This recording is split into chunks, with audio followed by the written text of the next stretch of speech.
We'll try this. Is that better? Okay. Well, best I can do. Maybe they can raise the volume a bit. Good evening. My name is Carl Arrow. I'm chair of the Legislative Redistricting Advisory Commission. The members are behind me and to my side. To my right is the Senate President, Bill Ferguson. To my left, Speaker of the House, Adrian Jones. Behind her is the Majority Leader, Eric Lidke. And behind me is Senator Simon Aaron from Anne Arundel County. I don't know if our other two members are going to arrive or not, but we're going to go ahead. It is 6 o'clock. So we're here to listen to what you have to say about redistricting. It's a complicated and yet essential thing we have to do every 10 years. Basically, the primary objectives are to get everybody's vote counting as much as anybody else's. So that's what we usually refer to as one person, one vote. And to provide voters the opportunity to vote for candidates of their choice. So, as we all know, population increases. It doesn't increase evenly. Some areas gain, some lose, and it's really not a matter of whether you gain or lose. It's a matter of how that happens in relationship to everybody else. There are legal and constitutional criteria, as I'm sure you're aware, that we have to follow, and oftentimes they do conflict, which then makes the situation, the issue, a little bit more difficult to deal with. Since the General Assembly does have constitutional statutory responsibility in this matter, that's why we're here. So that's by way of introduction. I'm going to call on Michelle Davis from the Department of Legislative Services to do a brief look at the numbers as they affect this area, and then we'll start taking testimony. Michelle? Hi, everyone. Can you hear me? I'm not sure if this is on or not. My name is Michelle Davis, and I'm just going to briefly go over the 2020 census numbers and what that means for redistricting. I'm not sure whether to say Cecil County or Cecil. Cecil, okay. A senator once told me it was Cecil, so I'm so scared. Okay. Okay, I'll do my best here. All right. Okay. Can you hear me now? Okay. Our census population in Maryland was released by the Census Bureau earlier this year, but the number you see at the top there is slightly different from what the official census number is for Maryland, and the reason for that is because we adjust it for redistricting. It's to comply with a state law from 10 years ago that requires when we do redistricting that we count prisoners not at the place that they are incarcerated, but instead at their last known address. So in that respect, we use the census data to take the prisoners, not physically, but on paper, move them out of where they're at and to their last known address. That doesn't actually change the number, actually moving prisoners from one part of the state to another. But the reason why the number is slightly different is because some of the prisoners, when they were incarcerated, were not state residents, so we don't count them. And so that's why the number is a little different from the official census number. From that number, we get what we call ideal district numbers. That's how we determine how many people go into a district, regardless of what kind of district it is, congressional, state legislative, even a councilmatic district. They all have sort of an ideal number, and you just take the relevant population and divide it by the number of districts that you have. So in Maryland, for the congressional, the number is here, 771, 925. And then you have the ideal numbers for our state legislative districts. The first one is for an entire senatorial district, which would have 3 delegates nested in it. And then we also are able to draw under the Constitution a 2-member district or a single-member district. So those are the numbers. The number for congressional, the ideal number for congressional is pretty precise. So when you draw the 8 congressional districts, it needs to be as close to that number as possible, maybe a handful of people off, 2 or 3 or something like that, but not very much. For the state legislative map, you have a deviation, we call it, of about plus or minus 5%. That's sort of common practice or best practice to deviate by that much. Anything more would have to be for a really good reason, so to speak. So when you look at those numbers, you want to look at that as being in the middle between the plus or minus. So it could be a little bit less, a little bit more. And this map here is from the Maryland Department of Planning, and it kind of shows thematically with the colors where the growth happened in Maryland over the last decade, from the 2010 census to the 2020 census. And as you can see, the really dark blue counties and sort of in central Maryland are the ones who grew the most, double-digit growth. And for the Cecil area and the rest of the shore, you can see the various sort of growth in all of the counties. So Cecil County grew, I think it's hard for me to see, 2.6%. So you grew 2.6%. And then the question becomes not just how much your county grew, but how did other counties in your region or near you grew. So for instance, if Cecil County grew by 10%, but all the surrounding counties grew by 20%, that would cause the districts to shift, and you would get less districts because of the comparative population growth. So this map is, it's really the same map, a county map, but it also has the current legislative districts on it. And it also shows what each county, how many legislative districts each county should get if we're just looking at those ideal numbers. So of course you have to keep in mind the plus or minus 5%. But these represent the proportion of legislative districts that you would get. So notice that even though Cecil County grew by 2.6%, because of the relative growth in other areas in the state, you actually lost a little bit, not a lot, but a little bit of your sort of your share of state legislative districts. And really the reason for that is the entire shore, the entire eastern shore, if you think of yourself as part of the eastern shore, actually there was a net loss there. So even though some counties on the shore actually gained a population, a lot of them didn't, a lot of them lost or sort of stayed stagnant.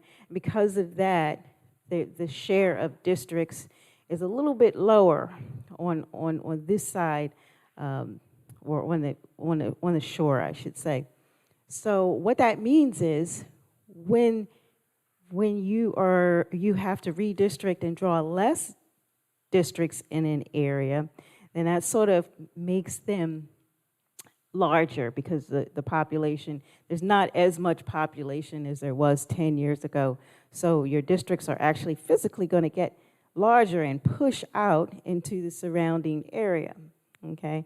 So because of the way Maryland is shaped, there's not many ways you can go because there's so much water.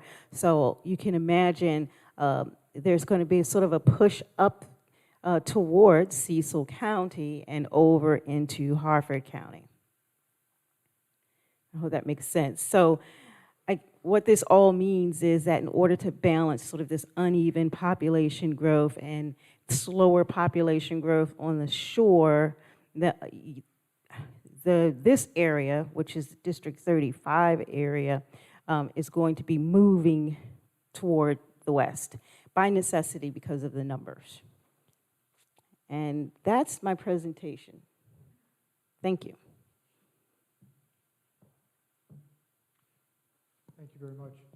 Okay, the first person I have on my list is Heidi Galtney.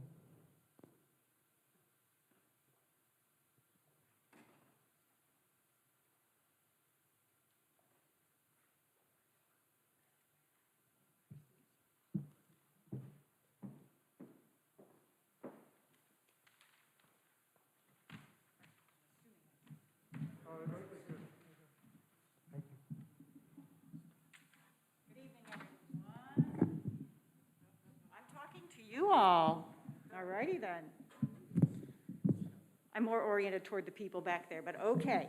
Do you want me to take this mask off? But you can hear me anyway, so I won't. So first of all, thank you, Legislative Redistricting Advisory Council, for your efforts and allowing our input. I don't have a lot to say, so listen quickly.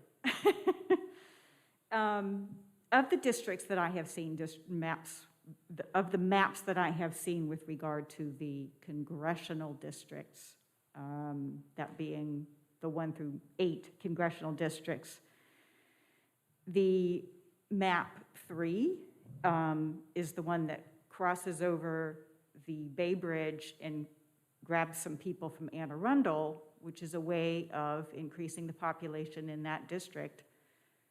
As we know, we just found out that the Eastern Shore has lost population relative to the others. So this is a good way because those people are,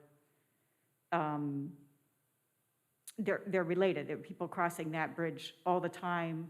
They work on one side, they live on the other side, and vice versa. So the map that seems to do that best is the number 3 map.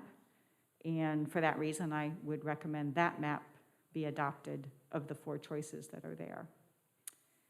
And thank you, that's all I have to say. Thank you. Howard Gurrell. Mr. Gurrell?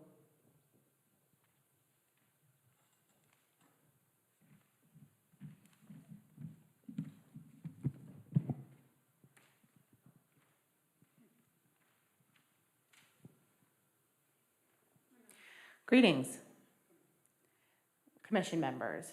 My name is Howard Gurrell. Delegate Bucknell may know who I am. Yes, I am the same Howard Gurrell who attended all 12 redistricting hearings a decade ago. My friends called me Maryland's #1 anti-gerrymanderer. Allow me to quote from the Baltimore Sun editorial board.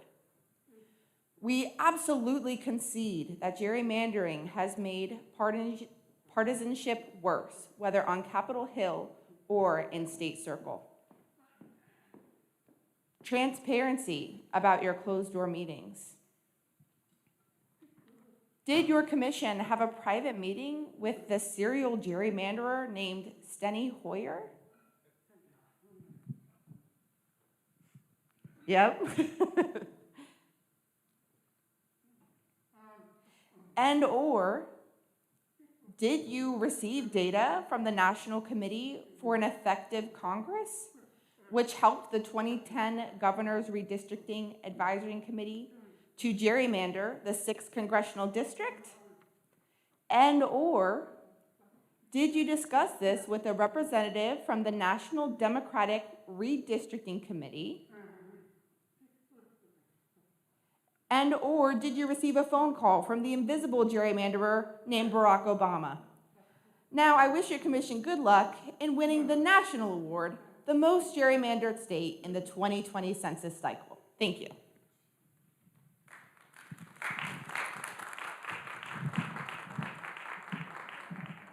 Thank you very much. Next person I have on my list is Constance Buckley. Constance Buckley?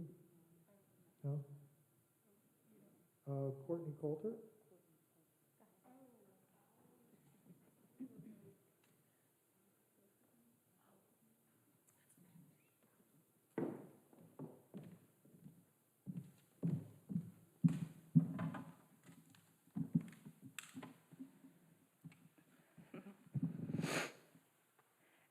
Good evening.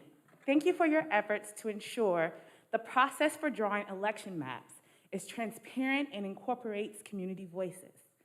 I am Courtney Coulter, a resident of Harford County, and my testimony today is on behalf of the Harford County Alumni Chapter of Delta Sigma Theta Sorority Incorporated and our 95 active members.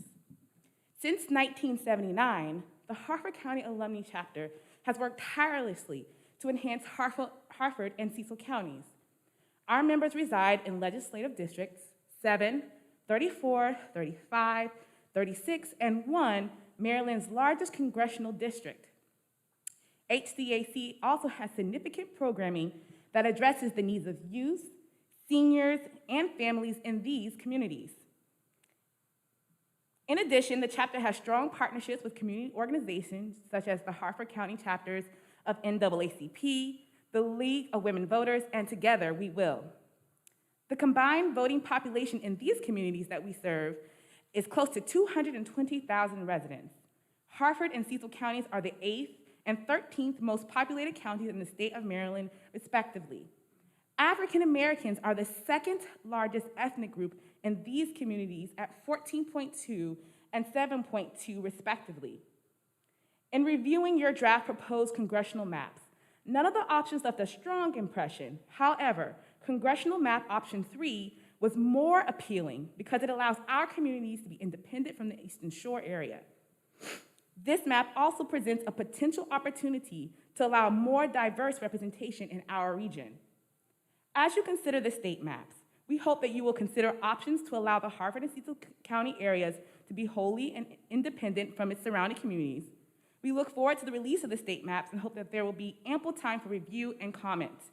We also ask that as you move forward in the process, that you will allow a remote option for the public to participate in the hearings at the special session. Thank you for your time. We have also submitted a full version of this testimony in writing. Thank you. Thank you very much. We do have it. I have Senator Gallion listed here, but I know he submitted written testimony, and we do have that in our folders. So the next person on my list is Kira Skonian?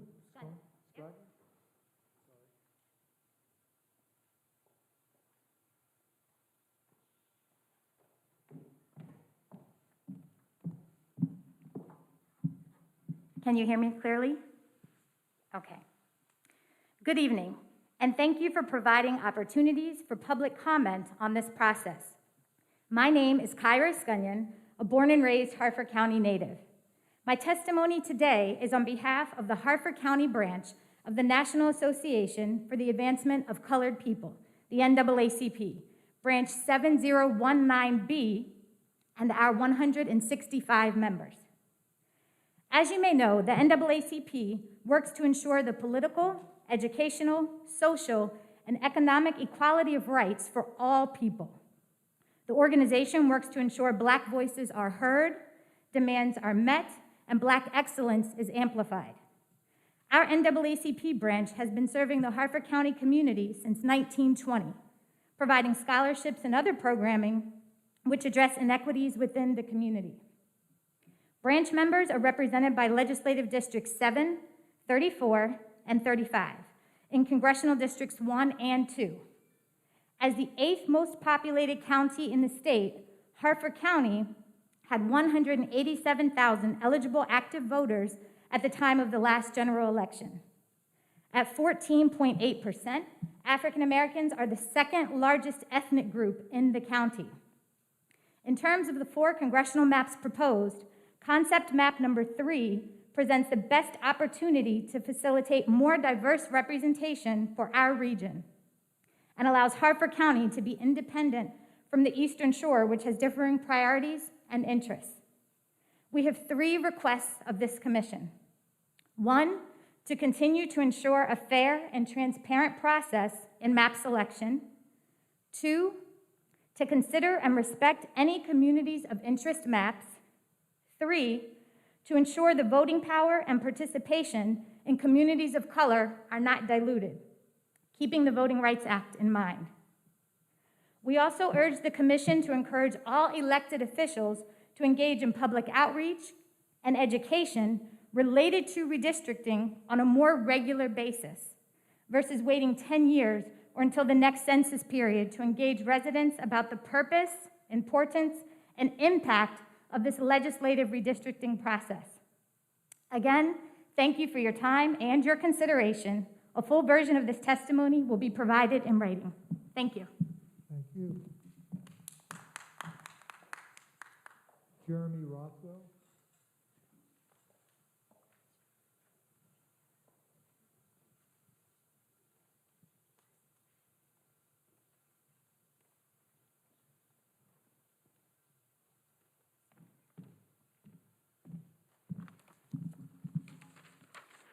We'd like to take our masks off, or we have to keep them on? All right, thank you. Thank you for the opportunity to speak. Jeremy Rothwell, a lifelong resident of the Eastern Shore. Also worked as a staff member in the House of Delegates. And what I want to really talk about is state legislative redistricting. And we talked, actually, let me start out with a good quote. You know, Mark Twain said, there are lies, there are damn lies, and there are statistics. And let's talk about statistics here. I provided written testimony and images for you to look at. I have them here, extra copies. But yes, the Supreme Court has said that state legislative districts can vary by up to 10%. And there's a reason for that. The reason is to allow you to utilize existing political boundaries to not split up communities. All right? The past two legislative redistricting has been done for absolutely blatant partisan political purposes, even for state legislative redistricting. I gave you a chart, a spreadsheet, outlining those districts which vary by 5% above and 5% below. Now, in theory, most legislative districts should look like a bell curve. Most of them should be pretty close to the ideal district size. But that's not the case. Half of the legislative districts in this state are 4% over represented or 4% underrepresented. Now, let's take where in the state are these districts overrepresented and underrepresented. Take a look at this map. Those districts in red are underrepresented by 4%. Those districts in blue are overrepresented by 4% or more. Over half of them are overrepresented or underrepresented by nearly the maximum amount. Now, if you overlay this map with how census blocks voted in the 2016 election, it's an identical. All right? Mr. Senate President, your district in Baltimore City, and Madam Speaker, your district in Baltimore County represent over 11,000 people less than our district here in District 36. I'd like to know why we are worth so much less a representation than you people are. I'm asking for fairness. I'm not asking for the moon. I'm not asking to be overrepresented. I'm asking for fairness because this is garbage. You print something like this, I will embarrass you. All right? Let's take a look at this. As to who represents these districts, all right? Who represents them? Those districts which are at least 4% overrepresented, represented by 55 Democrats. And I'm a former Democrat. That's despicable.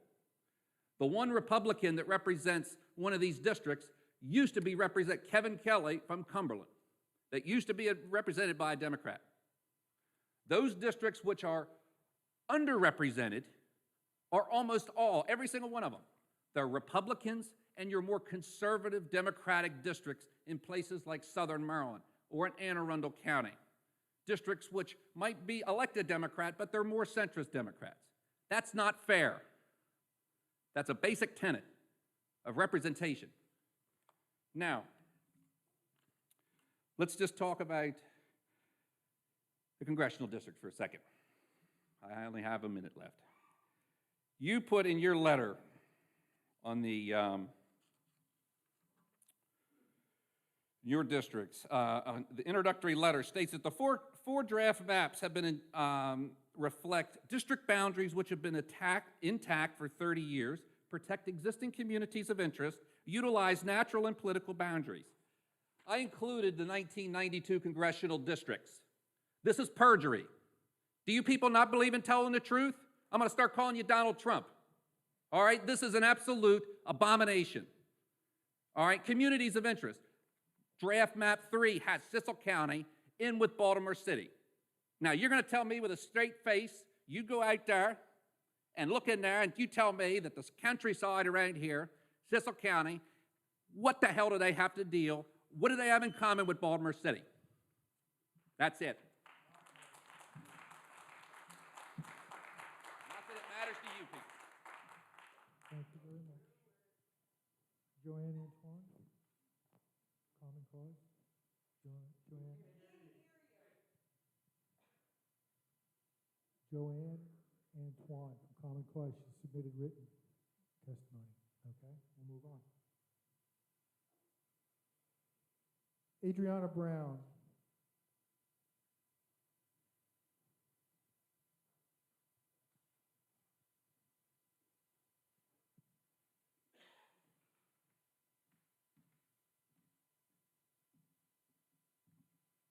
Good evening. I have lived in Cecil County the majority of my life.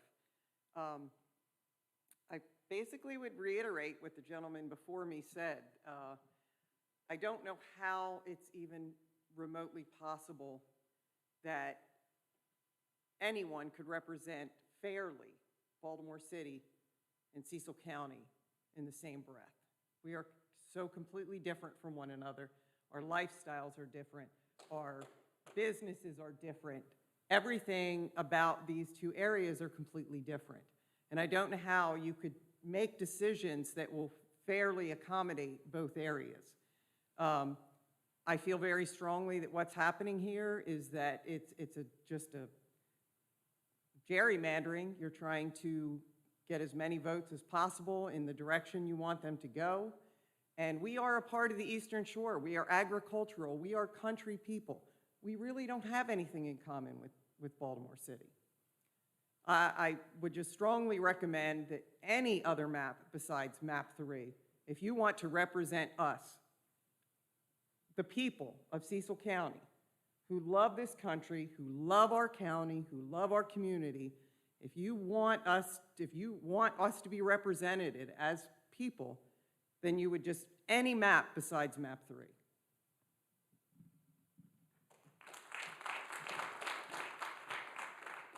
Thank you. I have two Smiths, Virginia and Jason.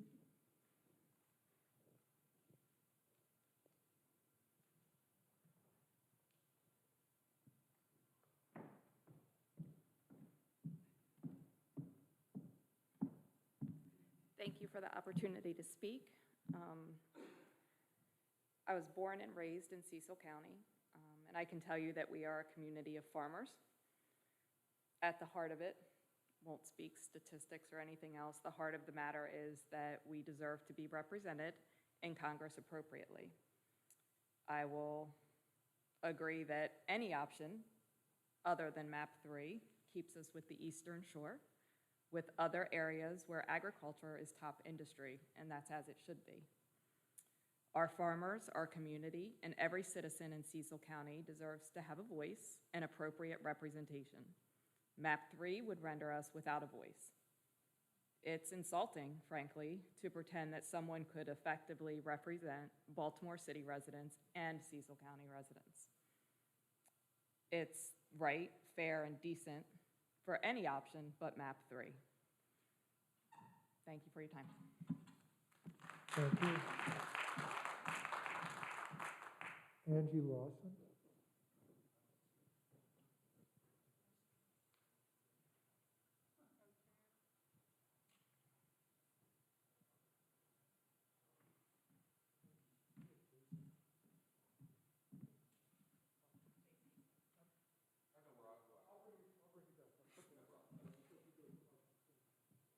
Thank you for this opportunity. I myself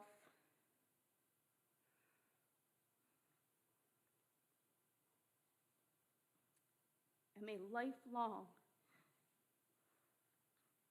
Cecil County resident,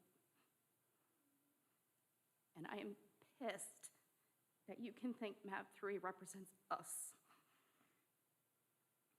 We are rural. We should be duly represented at Congress. If map 3 were chosen, we would no longer have appropriate representation at the federal level. Remember the universally acceptable criteria of the U.S. Constitution and federal law. One person, one vote. which means that we, our people in the U.S., must be equally represented in the legislative bodies. Baltimore City and the Route 40 corridor of Baltimore and Harford counties are urban, and they're very different from us, as you've heard from multiple others. We have thousands of acres, hundreds of thousands of acres of agricultural land. Does that sound anything like the Route 40 corridor? Cecil County has more thoroughbred horses than any other county in Maryland, and our dairy industry is growing rather than subsiding. We are part of the Eastern Shore and always have been. Have you ever been on the Susquehanna Flats? Have you ever been down to our waterways? We are not urban. We need representation in Washington who speaks for the farmer, who speaks for the waterman, who speaks for us. How can you represent Baltimore City residents and Cecil County at the same time? In all fairness, you can't. Someone will be disenfranchised, as we have heard. All maps except 3 keep us with the Eastern Shore. Other rural areas like us, where the agriculture is the top industry, I urge you, I implore you, keep us as the Eastern Shore. As not doing so will nullify why my family and the majority of us in this room have chosen Cecil County as our home. Thank you. Thank you. Jason?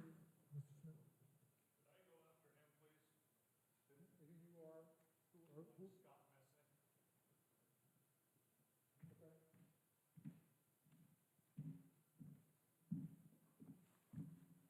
All righty. Good evening.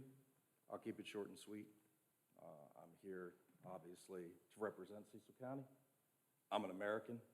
I'm a veteran. I'm a business owner. I'm a father. The bottom line is Map 3 doesn't represent where I chose to live. I grew up on a dairy farm. I moved here after the service. These are my people. These are our people. Just as the people in other counties, we share similar things, but we're different. We just are. We're very agricultural here. You know, 1 mile from here, in any direction, you will find new Amish families, agricultural people moving here to take advantage of our rich farmland and our slower way of life. I was born in Easton, Maryland, Eastern Shore, okay? So it's that simple. We are very rural. It's very plain, but to the point, I really don't agree with Map 3 at all. Any other map at least is some pathway forward. Thank you. Thank you.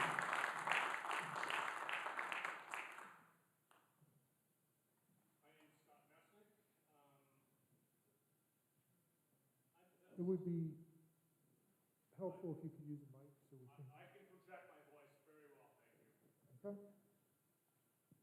And I'm about to do that. I'm pissed off at the liberals behind this thing. The Eastern Shore in Cecil County needs to remain intact exactly as it is now. Horses, farming. Drive through it if you haven't seen it. I feel like Map 3 is nothing but a bunch of people trying to get rich. That's all I have to say. Okay. Thank you. Going to make notes, Kathleen Kennedy.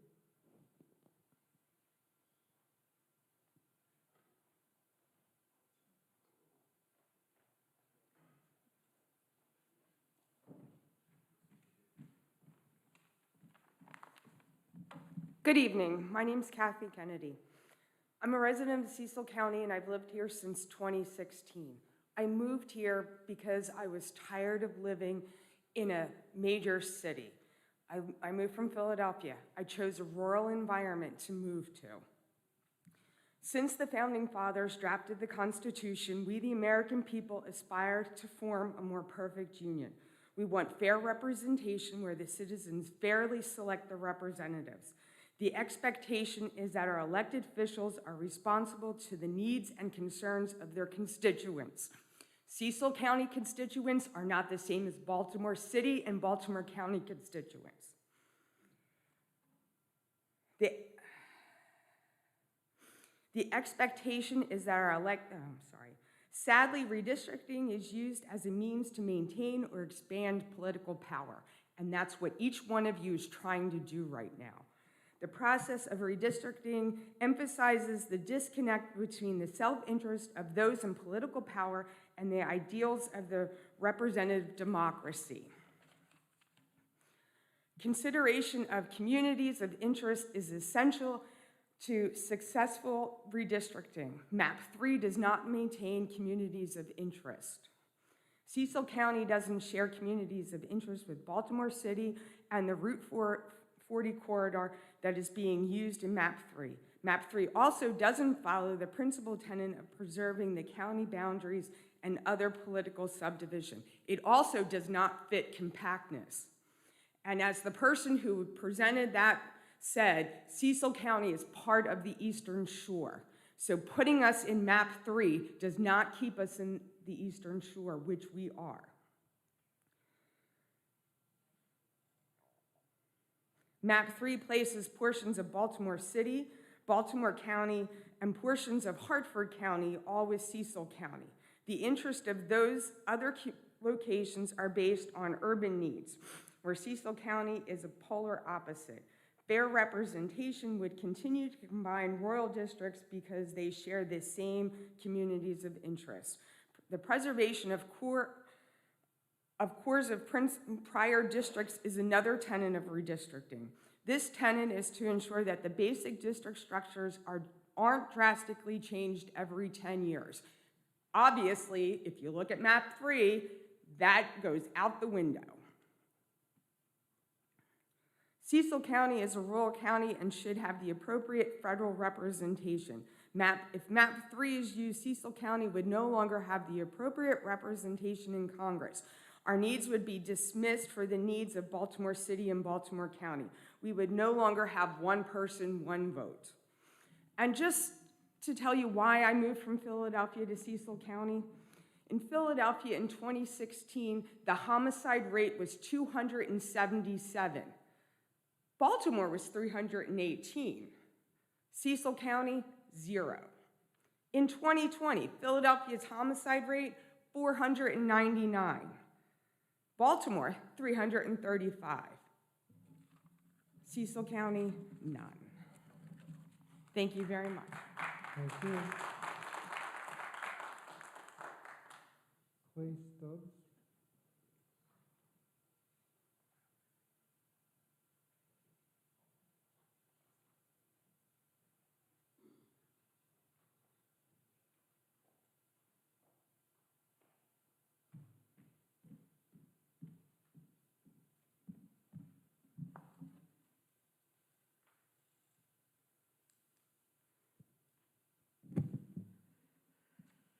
Good evening.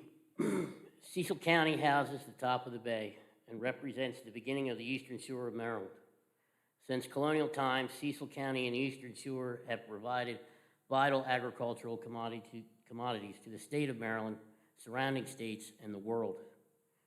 Commodities such as corn, wheat, and soybeans, along with a growing dairy sector, chickens, and expanding cottage industry.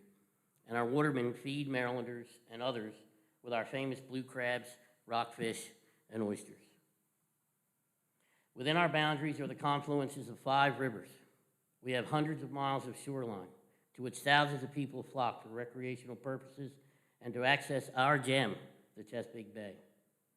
This time of year, people arrive in Cecil County and all over the Eastern Shore to participate in the time-immortal tradition, climbing into a tree stand to harvest a white-tailed deer, or to sit in a cornfield pit or a marshside blind with friends to watch the sunrise and marvel at the beauty that is in the millions of waterfowl that migrate from the Arctic here to feed out the winter months on the abundant leftover grain and seeds from shoreline grasses. I've personally shared those traditions with my closest friends, clients, and the likes of famous people, such as sports stars from the Ravens and Phillies, along with congressmen, judges, senators, enlisted and military officers, and TV personalities. Thankfully, Cecil County's economy is more diverse than just our agriculture and tourism, but our agriculture and rural flavor are what define us. This Redistricting Commission has made it clear that it abides by the Voting Rights Act. I quote, "protect existing communities of interest and utilizing existing natural and political boundaries." That would mean Cecil County must remain with the Eastern Shore and not become part of a district encompassing urban centers of the likes of Baltimore City. Baltimore is the most populated geographic area in our state, and the people that live and work there are good people, but they don't necessarily think about how the crabs got on their picnic table or what went into getting that gallon of milk or loaf of bread to the store shelf. Just like Baltimore has hard-working people, so do we. And since Maryland became a state, the citizens of Cecil County and the Eastern Shore have had representation in the United States Congress. Personally, my family has owned the same farm in Cecil County since 1683. And my relatives have been part of the representation in the United States Congress and on a state level. For the sake of the citizens of Baltimore and for the sake of the citizens of Cecil County and the Eastern Shore, represent each other separately, not to be divisive, but to make Maryland stronger. We need each other to flourish because we speak with a different voice, we need representation separately. So each other's voice can be heard, so bonds can remain in place, and both groups of citizens can flourish. Thank you. Thank you. Lisa Conley.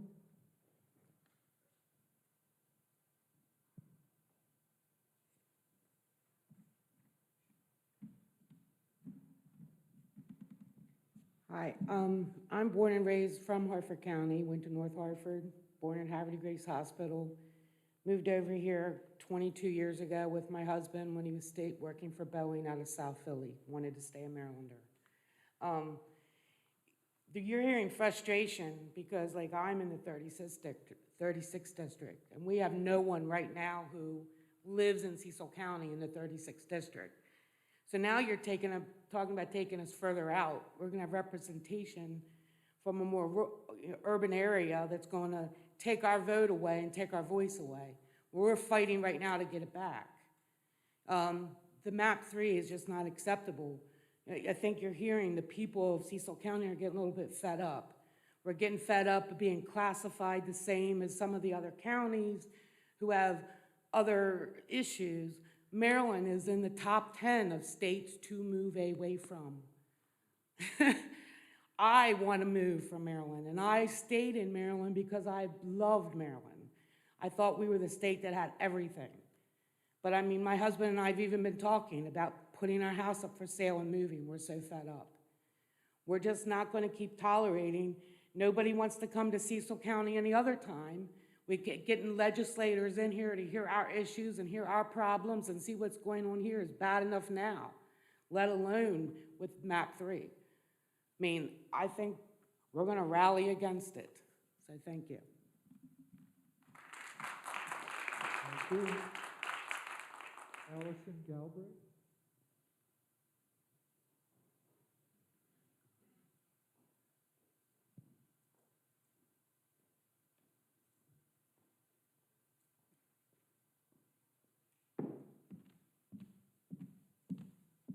How's this? Can you guys hear me?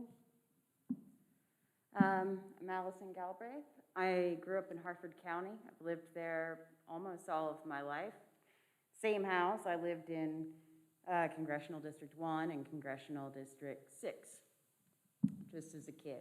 So I know that we can put Anne Arundel over into District 1 and that there's a way to balance that out. And I know that we can also have Hartford County in District 1, and it's fine. I'm also a former vice chair of the Maryland Democratic Party. I'm a former congressional candidate here in District 1. you would be hard-pressed to find many people who dislike Andy Harris more than I am, more than I do. And you'd be hard-pressed to find anybody who thinks that Somerset County belongs lumped in with Carroll. You know, this district, as it's drawn right now, is a disgrace, and it's led to voter apathy. But it's also brought awareness of the dangers of continuing to gerrymander. In Harford County, our GOP supermajority county council is using the same rationale that Maryland Democrats are using in the General Assembly to strengthen their stranglehold over our maps. We can't recruit candidates. Harford County is not 6 out of 7 seats Republican. It's not. And you would find the same problems all through the 20 jurisdictions which are underrepresented in a lot of these maps.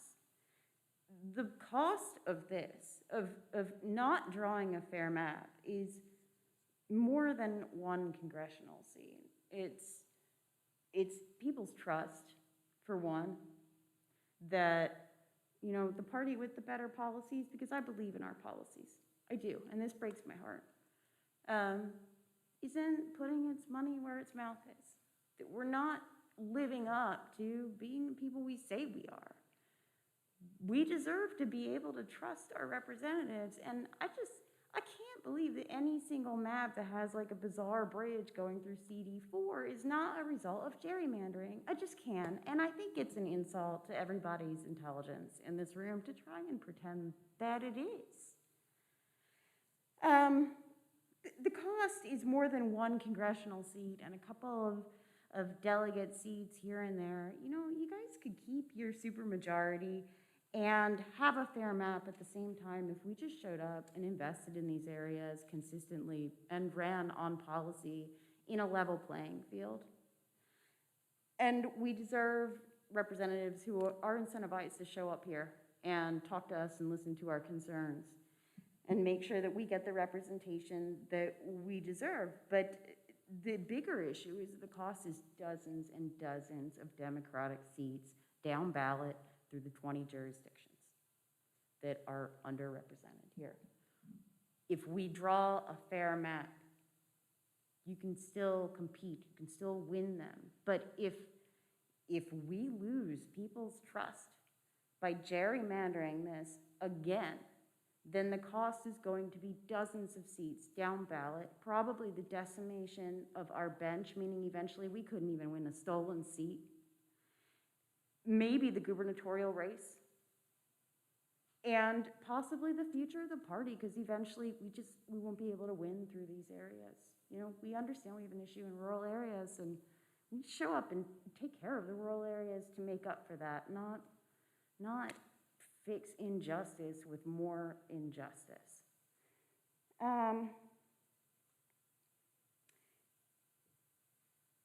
I'm just concerned by the entire process, and I liked that the Independent Redistricting Commission maps got an A from the Princeton project.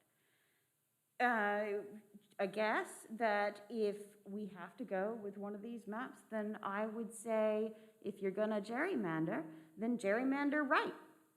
Draw out Andy Harris. Maybe get rid of Rick and Pilaria while you're at it, right? Just take it all, because voters aren't going to forget this, and there's gonna be a price to pay for it. The only thing that people dislike more than dishonest politicians is incompetence in dishonest politicians. I'm sorry to have to be here and say this, and I know some Democrats will be upset with me for it, but I believe that the only way to secure the future of the party is to draw a fair map and to compete and run on our policies and win these fair and square and earn back trust. Thank you. Thank you.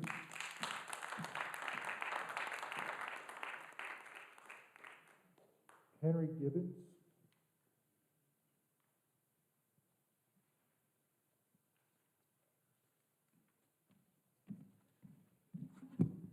Thank you very much. I'm also a resident of Harford County. I've lived there about 4 years, but I've lived in Maryland now for 14 years. And in that time, I have lived in the 3rd District, the 1st District and the 2nd Congressional Districts, all of which are, again, heavily gerrymandered, some of which I actually use as an example to point out the gerrymandering to the, on social media. And basically it's Maryland says, hold my beer. And the consequences of this, as the previous speaker pointed out, really do ripple down the bench in Harford County. 6 out of the 7 seats, none of them really competitive, are held by Republicans. We can't even get candidates to run against those in some districts because nobody wants to spend a year of their life and a lot of money to be a sacrificial lamb to try to move the needle just a little bit. People turn out for competitive races, both voters and candidates. And we saw this in the previous presidential election when we had a very competitive race. People showed up. And so by drafting these gerrymandered maps and protecting incumbents at all costs, you really put in place a structure that increases distrust and forces both parties to go to their bases. And ultimately, it's almost tempting at the local level, because I don't have a voice effectively, or at least if I were living in one of the other districts in my county, I would be tempted to switch parties so that somebody would might actually listen to me. And at least I could primary somebody. And so that really makes these areas one-party microstates. Accountability gets lost, voters get disenchanted, if not outright disenfranchised, and we get progressively dysfunctional government across every level from local to federal. So now I find myself advocating in a couple of weeks to my own county council to adopt an independent redistricting committee map. And how awkward is it that in doing this, I'm doing this knowing that my own party is doing the very thing that I am trying to stop them from doing at the local level. And this is done with, we're doing this with the hope of giving some competition in the other districts so that somebody actually has a prayer at unseating a candidate whose policies we legitimately don't agree with. So bottom line is, you can do this to the maps if you want, but you really can know that you're eating your seed corn in the process. And ultimately it boils down to this. I don't care if you're red or you're blue. I don't care if you're false or you're true. But from my head to my toe, there's one thing I know. Your voters are supposed to choose you. Thank you. Thank you very much. Harold Mechanic?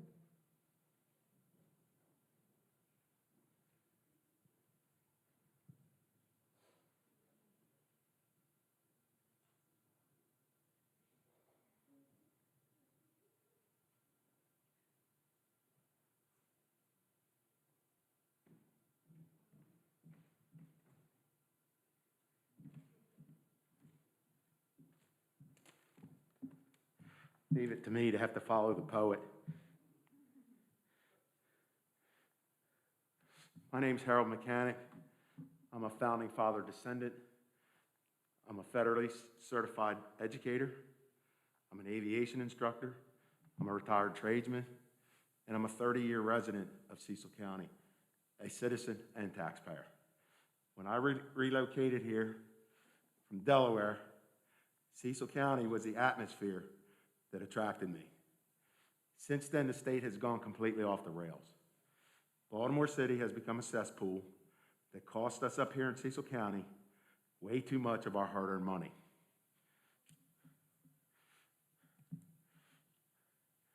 And has forced off-the-rails policies with illegal immigrants, teenage boys and girls' locker rooms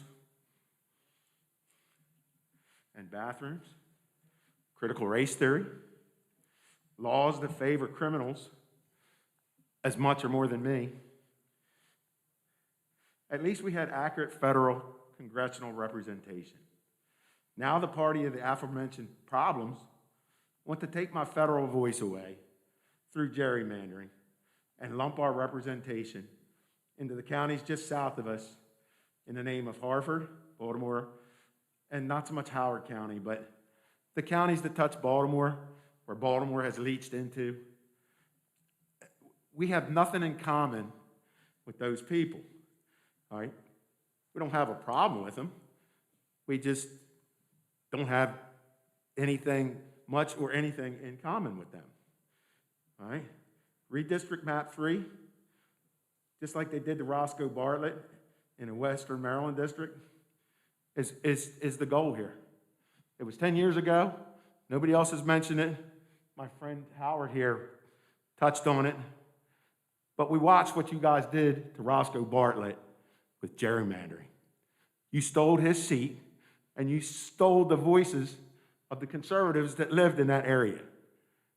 Shame on all of you. I don't know how many of you had anything to do with that redistricting 10 years ago, but I was out in California with my mother, and there was a show on public television about gerrymandering.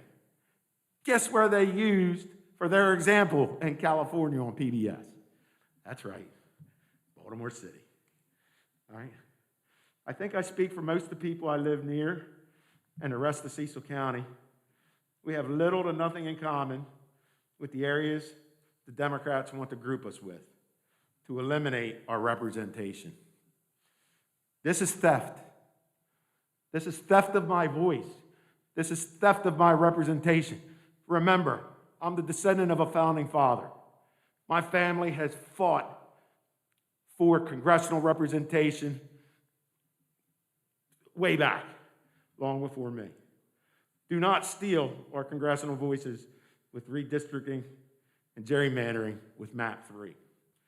And we're very happy, if you look at the election results, we're very happy with our congressional representation that we have now. And so, since I have the mic, and since I have time left, I would like to shame all of you who had parking spots reserved for you as though you're better than we are. It's okay for us to walk to the building, but you all get privileged treatment. Shame. Shame on anybody that parked in a privileged parking spot. Thank you. Thank you.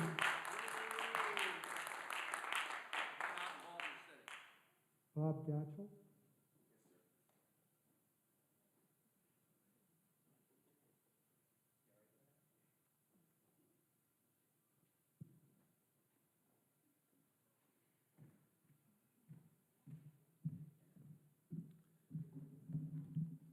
Good evening, everyone who is here in attendance, and to everyone on the commission.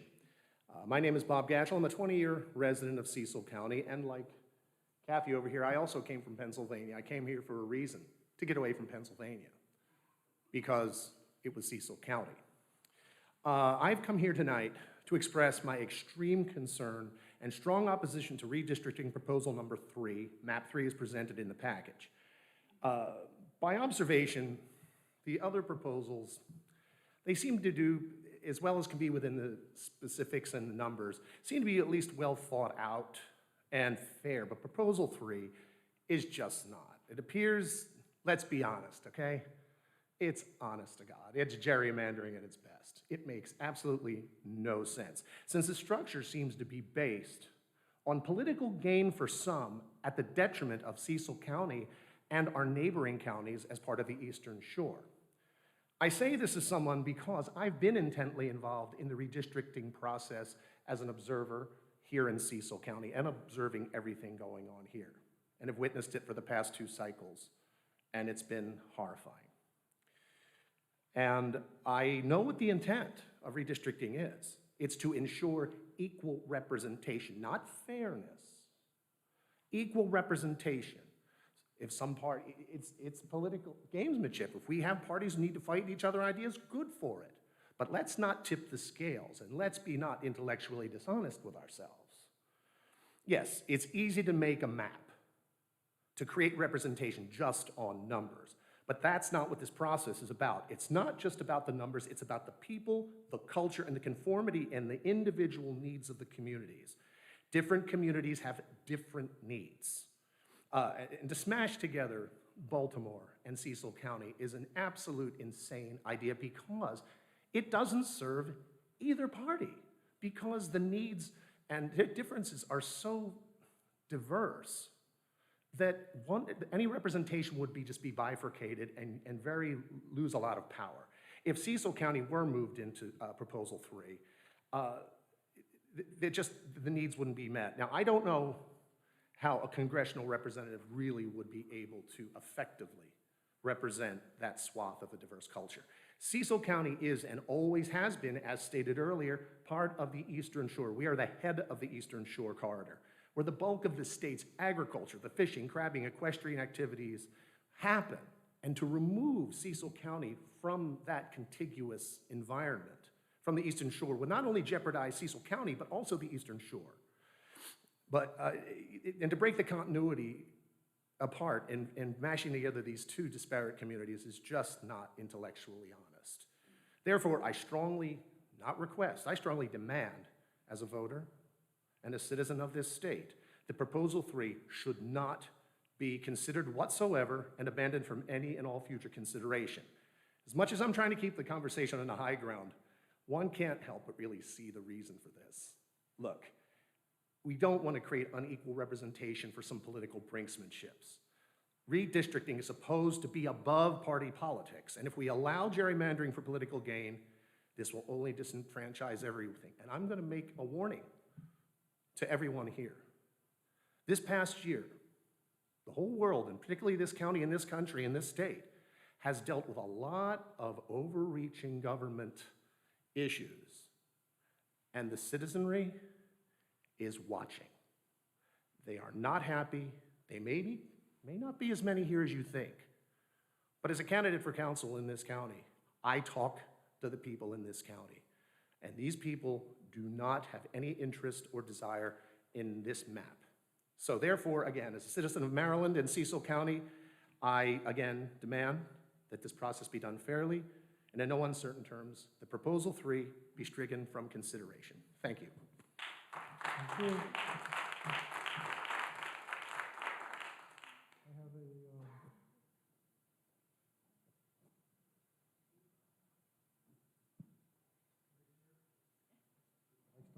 I have Commissioner Dave Warnick.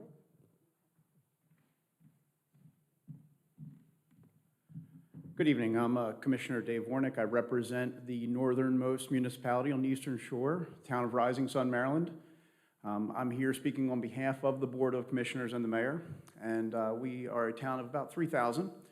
I've also served on the Maryland Municipal League as a district vice president in the past, so I've built a lot of friendships over the state. In fact, a couple years ago, I had Mayor James, actually it was Mayor Walter James, invited us to Bladensburg for Port Town Days, and in exchange we invited Mayor Takesha James, because in that time span they went from Mayor James being on council and the Mayor James being on the mayor of, so to Mayor James, invited them up for our Halloween event in Rising Sun. And the point is Rising Sun and Cecil County have been part of the Eastern Shore since the inception of the country. We've always been part of an Eastern Shore delegation in Congress. There's some instances in the past where the lower portion of the Eastern Shore has been represented by one representative, and the northern portion, which was primarily Kent, Cecil, Hartford, and a little bit of Baltimore County, was represented by another congressional delegation. But since the days of Teddy Roosevelt, Cecil County has been represented by, or has been part of the Eastern Shore for a congressional district. Frankly, and I grew up in Hartford County, so I can actually speak a little bit to understanding, and I attended University of Maryland. I've traveled, I've worked from here all the way to Frederick in different jobs, so I've spent a lot of time. My family actually originally came from Garrett County in the 1700s. So I'm a lifelong Maryland resident, but I also have a long history in Maryland, and I've spent time in different parts of Maryland. I can say that the culture of the Eastern Shore is certainly different than the hustle and bustle of more urban areas such as Baltimore City, Howard County, and such. It's just simply different. And to try and represent the Eastern Shore and its much slower lifestyle, hunting and agricultural and things like that that are very common and endeared by a lot of the residents on the Eastern Shore, trying to represent Cecil County with what would most likely, just numbers-wise, I mean, there's about 100,000 people in Cecil County, and the way the map's drawn, it would put almost certainly the representative from or for the district would be in Baltimore City or Baltimore County area. Trying to have somebody in that area represent the interests of Cecil County as part of the northern part of the Eastern Shore would be virtually impossible for that person. And so something I can kind of speak to a little bit because I have a unique perspective as an elected official, but elected through a nonpartisan means. So we don't run under a political party in most municipal elections in Maryland. There's a few municipalities where they do, but most of them don't. And I think it would be hard-pressed to find too many towns in Maryland where, there's always some dysfunction in local government, but most towns, I think you would find that they probably do a better job of representing their constituents at the constituent level than at the state level. We have a lot less people to represent, so I know most of the people in Rising Sun. I run into them in the grocery store. I hate going to the grocery store to get something quickly because if I walk into a grocery store, it's my wife's calling me 3 hours later like, hey, you were getting milk, where you at? Like, we're waiting for you for dinner, right? So it's just different, and part of that is because there's not the partisanship. We work together as municipal elected officials to represent our constituents. And one of the things that happens is when you draw these, frankly, hyper-partisan districts that we have, is you don't get the best representatives always. What happens is we get districts that wind up being very partisan one way or another, and as a result, those districts become, uncompetitive, as some other folks have said. And so you tend to get people that tend to be to the extremes of one side or the other. I think in this country, we've kind of become very polarized. And I think there was a time when we were a little bit less polarized. We were a little bit more to the center, and I think common ground can be found in the center and better represent the citizens of Maryland. With that, I strongly oppose Map 3 because it's clearly a very partisan grab. Thank you. Thank you. Dave Bertram?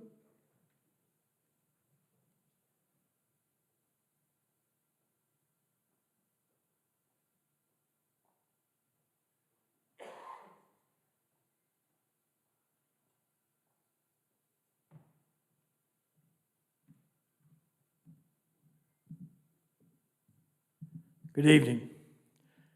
The bottom line, Map 3 is clear gerrymandering at its worst. Cecil County residents should not be disenfranchised with the stroke of a pen. Our county is a rural county. We should be represented in Congress. If Map 3 were chosen, we would no longer have appropriate representation at the federal level. Baltimore City and the Route 40 corridor, Baltimore County and Harford County are very different from the majority of Cecil County. Cecil County has more thoroughbred horses than any county in Maryland. Our dairy industry is growing rather than subsiding. We have hundreds of thousands of acres of agricultural land. Does that sound anything like Baltimore City or the Route 40 corridor? Map 3 is a no-go. We are part of the Eastern Shore and always have been. Any map is fine except Map 3. The universally applicable criteria stem from the U.S. Constitution and federal law. Perhaps the most important of these is one person, one vote, which means all people in the United States must be equally represented in legislative bodies. Legislators in the same body must represent roughly the same amount of people. We are not just numbers. We are not one-dimensional. Our representation must represent who we are. This is your chance to do the right thing. Map 3 is gerrymandering at its worst. To go down in history as being fair and righteous, I ask respectfully that you keep Cecil County with the Eastern Shore. We are farmers and watermen. We are Cecil. Have you ever been on Susquehanna Flats? Any of you? We are the we need representation in Washington who speaks for the farmer, who speaks for the waterman, who represents us accordingly. How can you represent Baltimore City residents and Cecil County at the same time? You can't. Someone will be disenfranchised. All maps except map 3 keep us with the Eastern Shore, with other rural areas where agriculture is the top industry. I urge you to keep us as part of the Eastern Shore. Developed in the colonial and federal period for agriculture, the Eastern Shore has remained a relative rural region. The small city of Salisbury in Wycomico County is the most populous community. The Eastern Shore's economy is dominated by 3 sectors: fishing along the coast, especially for shellfish such as the blue crab, farming, especially large-scale chicken farms, and tourism. Map 3 would effectively annihilate our representation in Congress. Maryland would become a joke from gerrymandering. Do the right thing. Keep Cecil in the Eastern Shore District. Thank you for your time. Thank you.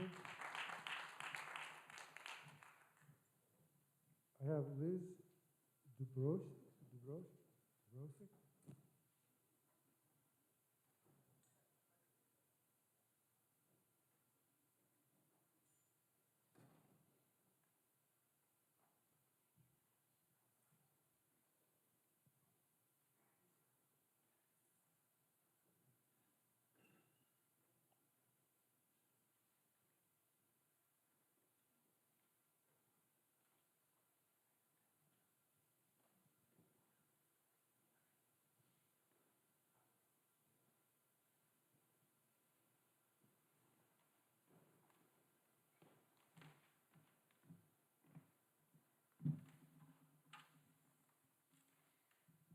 Hi, my name is Liz Dubrovchich.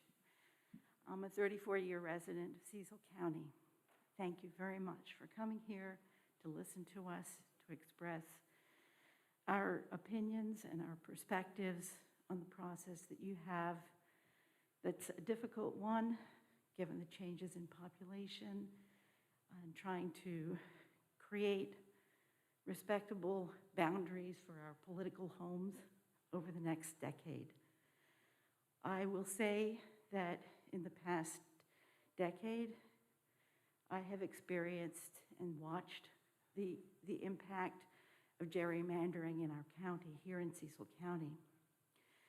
And that has radicalized, because the Republicans were thrown into one district, this has radicalized not just at the national level, which I'm sure you also have pressure on that, but also under the aegis of the current congressman that represents this district.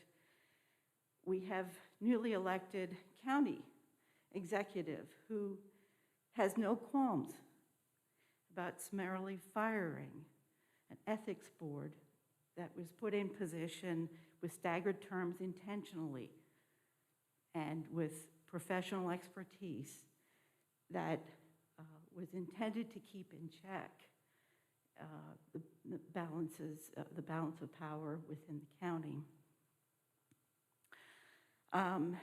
We've had our budget, even though we're a prosperous county, we've had our budget for our libraries cut.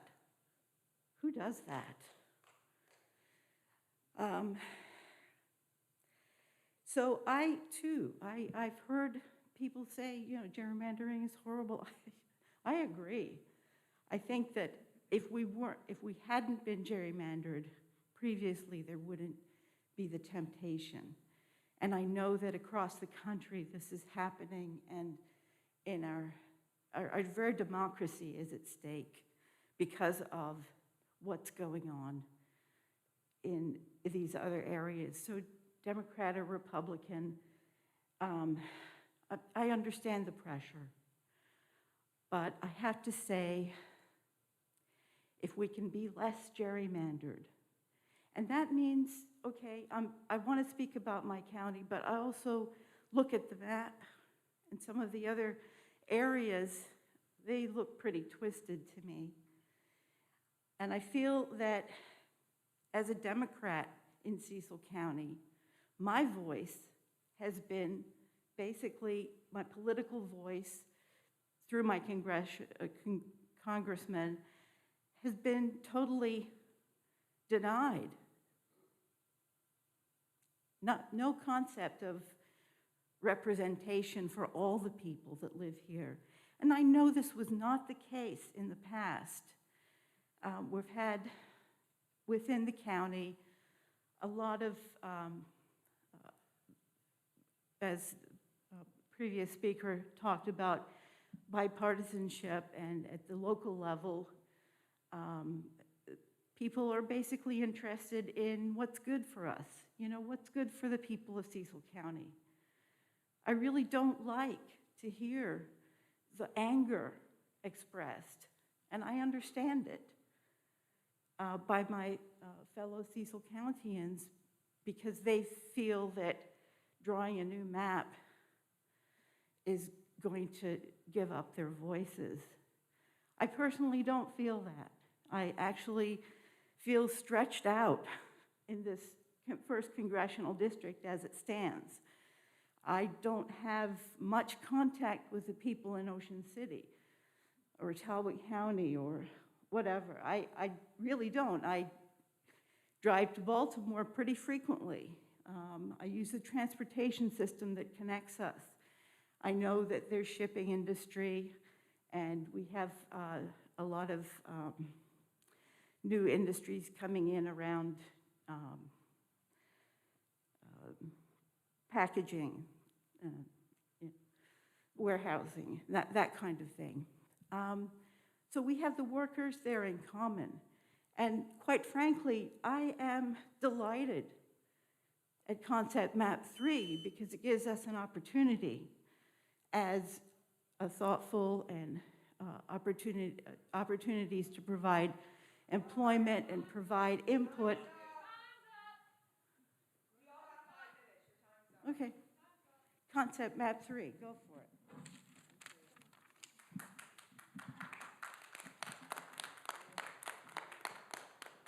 Thank you. That was the last person on my list. Does anybody else wish to speak? Please come up. Tell us who you are.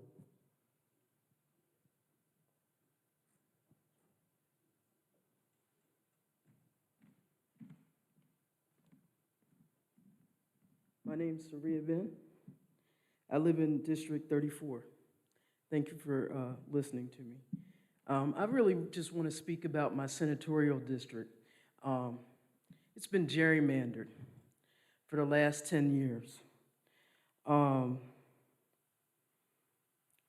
There's a sliver in northern Bel Air that was included specifically by the prior representation to gerrymander my district, to silence the voices of the majority of the people on the 40 corridor where I live at, between Aberdeen, Belcamp, and Edgewood.